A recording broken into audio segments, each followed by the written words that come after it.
Welcome to the Karma System podcast, brought to you by Pet Shop. In today's episode, we are going to be discussing some key issues facing the gaming industry in 2018. From microtransactions to violence, we'll be discussing the messages from these issues and how it affects a player's behaviour and their outlook on life. So the first topic we're going to be going over is microtransactions and the whole controversy surrounding them. What do you think about that? Do you think they are gambling? In my personal view, I'd say that they are gambling, but there are many cases of people, especially here, the UK Gambling Commission, who identify that they are a risk, especially to young people, but they cannot be classified as unlawful gambling, so there's not much they can do about it and the common argument to say that they are not gambling is because you do receive something, and it's not like gambling with money where you can just lose everything. When you purchase the loot box or whatever you're purchasing, it does just say you have a chance. So if you don't get what you want, that is what you've paid for. So I think the question is, are they potentially dangerous because of this, do you think? I think so, yeah, because a lot of parents in particular, they're not really very aware of the dangers of these sort of microtransactions, like their kids might be using their credit card or whatever. But yeah, I don't think they fully understand how dangerous they can actually be to young children, because they really do promote gambling, I feel, and it's almost as if it's an online casino. Young people are normally quite passive, so they don't really question the purpose of loot boxes or anything. It's just like, let's put in loot boxes to add more content or whatever, but it's really not that at all. It's, for the developers to make a lot of money, like, pretty quickly. Yeah, I think it's a good point you bring up, because it's a relatively new topic of controversy, and with other things in video games like violence and things, parents can easily sort of have an opinion on that, but because they don't understand this new thing in video games, it's hard for them to regulate it. And I did some primary research where I asked 10 people that would call themselves gamers, and 7 of them did say it is gambling, 3 of them said no, but I also asked my parents and they just did not know what I was talking about. So I think things need to be done to regulate this, because it can be a big issue for people, especially that have money problems or have addictive personalities, and there are countless stories of people racking up thousands on games like this. I also think the problem with games with microtransactions is it's not seeing as bonus content that the player can get. With examples like Star Wars Battlefront 2, it's kind of an example of the hypodermic needle theory, where they expect the players to purchase these things to progress unless they actually think a player is going to play like 4,000 hours to unlock everything.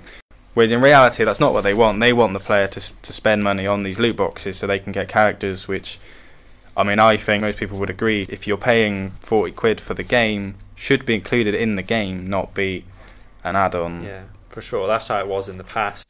Games used to be like £40-50, but now they're 60 and above, and they include microtransactions as well. So game developers are really making a lot more money than they used to. Like, if games were £90, do you think you would buy it even if it didn't have microtransactions? Like, would you buy a £90 game? Yeah, see, that's the thing. I don't want to spend £90 on a game, but I'm aware that games become so expensive to make, and especially when you include things like marketing costs as well. Games used to be not even in the millions, rising slowly, and now with games like GTA 5 costing, according to GamesRadar.com, 140 million to make, and that's not including the extra £100 million they spent on marketing and advertising the game. And especially for a lot of developers, microtransactions are becoming a way that they can make income, not that they want, but they actually sort of need if they want to make any more money to actually profit from the game, because people aren't going to want to buy the game if it costs much, but they might if it's cheaper and has microtransactions, because they think they can buy it and they don't have to purchase the microtransactions. But the problem comes from games where they make it so it's almost sort of mandatory to purchase extras that you shouldn't really have to pay for. So is this a problem, and what can be done? Because I know, for example, in China, they've made it so games have to show the odds of things dropping, so you know when you're purchasing a loot box if you have an actual good chance of getting the thing you want, or if chances are you're not going to get what you want. So, but what else do you think could be done to regulate this and help people? Yeah, I think what China have done is a really good idea. It does make the audience more aware of what they're spending their money on, because when you see a loot box, it's like, oh yeah, £3 for, 4 random items or whatever. But if you really saw the chances of getting a specific item, then I think it would definitely make people more hesitant to purchase them in the first place. In terms of other solutions, in my opinion, I think that parents should be monitoring what their child consumes, like in terms of media and video games, because the games have an age rating on them, like GTA's an 18, but that only stops people from buying the game. It doesn't stop them from playing it. So I think the next line of defense and the final line is their parents. Like, if their parents just let them play it, then that's it. There's not really much else anyone can do. So I think more restrictions in terms of upbringing and being more aware of the dangers of violent video games, and also microtransactions and gambling. I think that's one solution for it. Yeah, I think it's a good point you bring up, especially with the media, because there are a lot of cases of parents don't know this type of things that their children have access to online, also in the form of sponsored videos of creators on YouTube or Twitch.tv, where these creators play the game, but they are sponsored to play it, and they have all of this content unlocked, so it's not exactly a realistic representation of the game that thousands of people are going to see. They might want to buy the game because it looks fun. They get the game and it's nothing like what they saw in the video, because they don't have access to any of this stuff and it's hidden behind paywalls. So I definitely agree that the games, if it's on the box of the game or on the store page or however it is, it needs to very clearly clarify what in-game purchases are going to be available, and like they do in China, the odds of actually getting things if it's a loot box type scenario. Yeah, for sure. I think that gambling and loot boxes in general is, as bad as, if not worse than, all the whole violence in video games sort of thing. Do video games actually make people want to go out and do what they see in the game, or is it themselves, or is it the game's influence? Tired of buying loot boxes? Try Petchup. We all know the struggle of finding nice, nutritional food for your four-legged friend. Well, look no further. Brand new from across the pond comes your new best friend, Petchup. Petchup is the all-natural, healthy, nutritional condiment to complement your pet's regular meal. Containing over 20 nutrients, including vitamins, minerals, and antioxidants, Petchup will entice your pet with the exuberant burst of flavours. At a competitive price, this will turn their usual meal from fast food to a 5-star delight. The next topic we've looked at is violence in games and how these video games can affect people's behaviours and the choices they make. So I think it's a talked about argument, and there's so many sides that are for and against that it's hard to formulate a clear answer, because there's so many studies and tests. So for example, there was a team of research in Germany who used functional magnetic resonance images to scan the brains of gamers after they'd played the game and see how they responded to a set of emotionally provocative images as non-gamers did. But what they found was that the players that had been playing the violent games didn't respond any differently to the player that just played a normal regular game. So that sort of shows that maybe it doesn't have any impact on behaviour after playing a violent game, but there are cases in which people have linked violent video game use and the increase in aggressive behaviour and decreases in pro-social behaviour, empathy and sensitivity to aggression. I've also got a study by a guy called Andrew. He called it Electronic Gaming and Psychosocial Adjustment, where he found that young people aged 10 to 15 that played video games had different levels of adjustment depending on how long they spend playing per day. So he found that if they played for 1 hour or less, then they would be happier overall and more satisfied than those who don't play at all. But 3 hours or more, would result in things like social difficulties and less satisfaction than those who don't play as well. So he says that he recommends 1 hour a day roughly of video games, and like the dangerous zone is like 3 hours and above, because that is where it really starts to have a negative impact according to the survey. I've also got another study by Hull where he researched the relationship between violent video games and risk-taking behaviour. So he found that people who played violent games like shooters or like things like GTA, they were more prone to risky behaviour, doing stuff like speeding or, you know, drinking, smoking, any of that stuff. They were more likely to do it because of the game.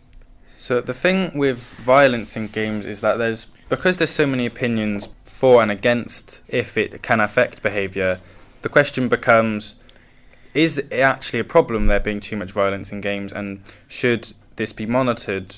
Well, one study from Texas A&M was that the effects of violent video games actually might not only be harmless but could help curb violent tendencies, because linking in with the uses and gratifications theory, these violent games can satisfy entertainment and social interactions as well. If they're playing the game with friends, can really help to alleviate stress and just sort of do things that they wouldn't actually be able to do normally, and it can act as a therapy tool for teens and young adults. And they actually said that it's an overblown problem by concerned parents. So is there an actual issue?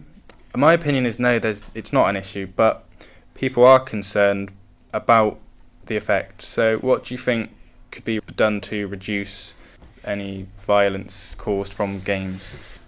Well, I think, in my personal opinion, I don't think that they should really reduce the amount of violence in video games, or like the amount of violent video games.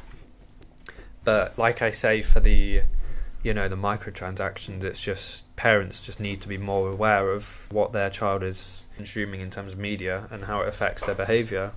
Like, if suddenly if they bought a new game and they're acting completely differently, they should be aware of that and they should do something about it, I think, because in terms of like the PEGI ratings, which is the first line of defence, like I said, it's not really So I think consistent. It was much more of an issue around the events of the Manhunt incident, in which it was linked that the person played that game and that caused them to actually go out and commit murder. But I think the thing that's unknown is where the line is drawn that a game is actually too violent and will affect public behaviour.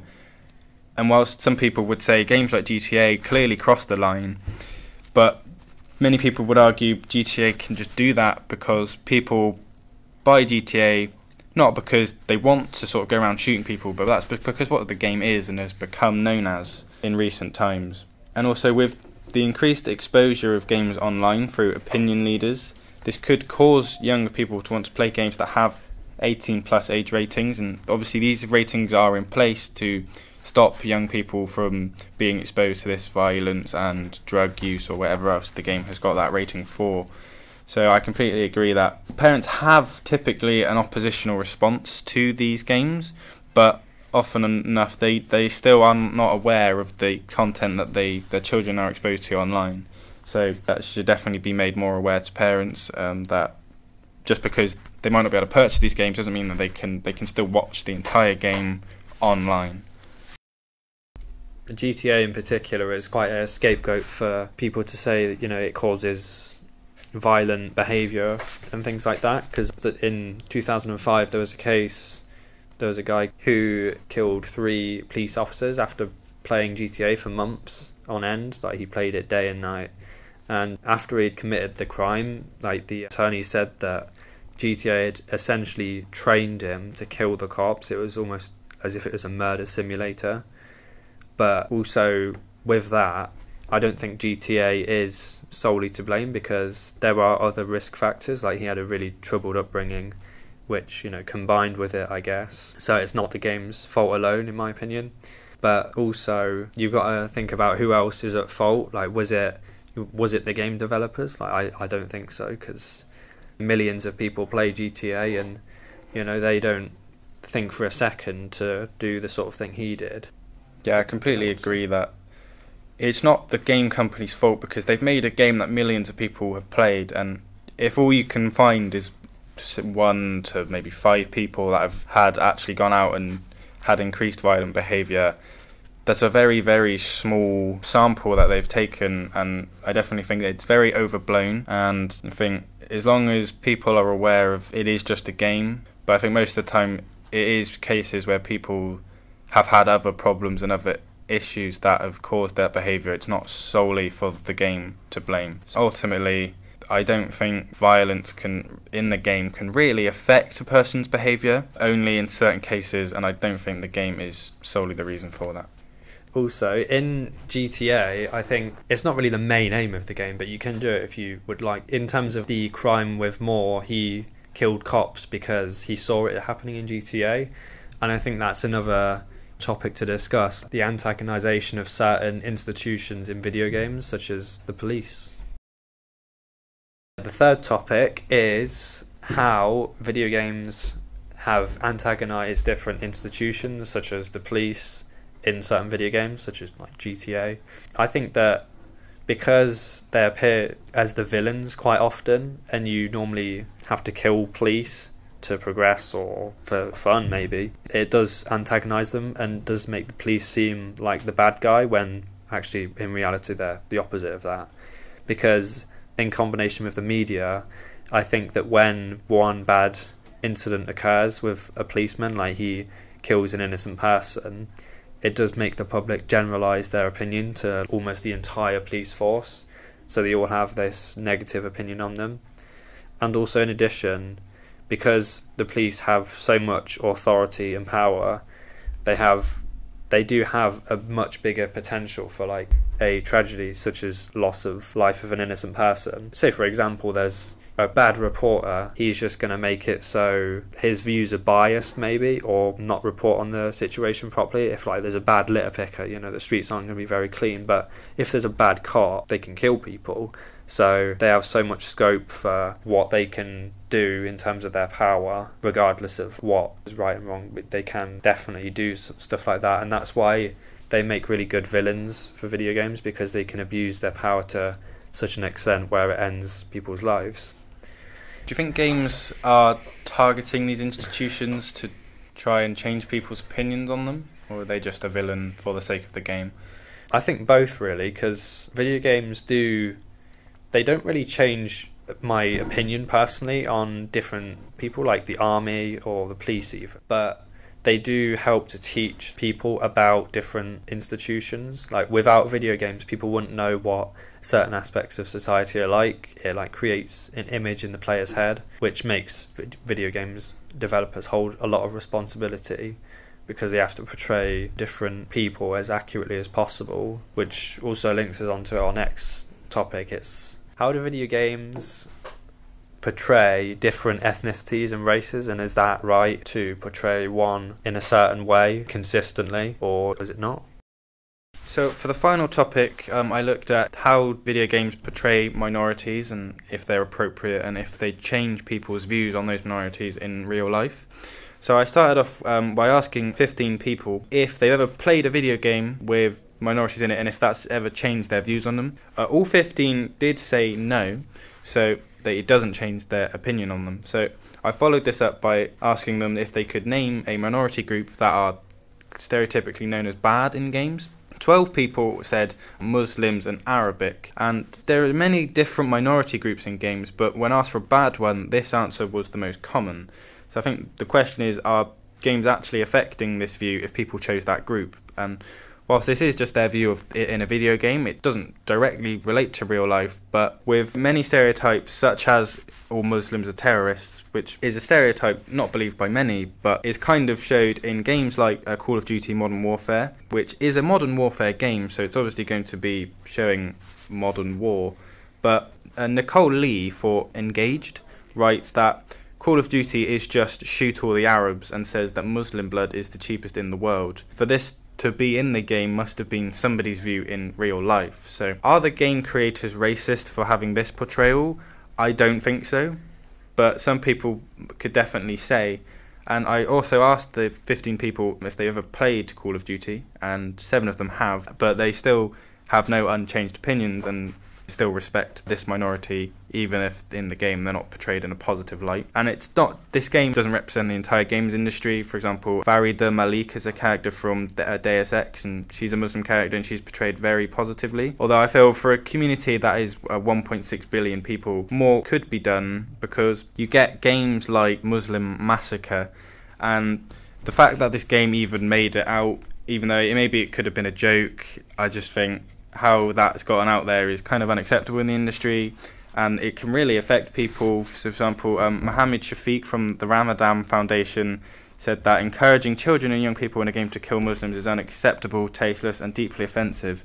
And you could argue maybe this Muslim Massacre game has spawned from other examples of inequality in games and of the misportrayal of Muslims, but chances are it was just a joke or whatever. But so I think ultimately, from my research, video game portrayals of minorities don't really change people's views, but overall the portrayal of minorities, for example Muslims, for such a large community that is also underrepresented in games, like many communities such as the LGBT community, you don't see that often in games.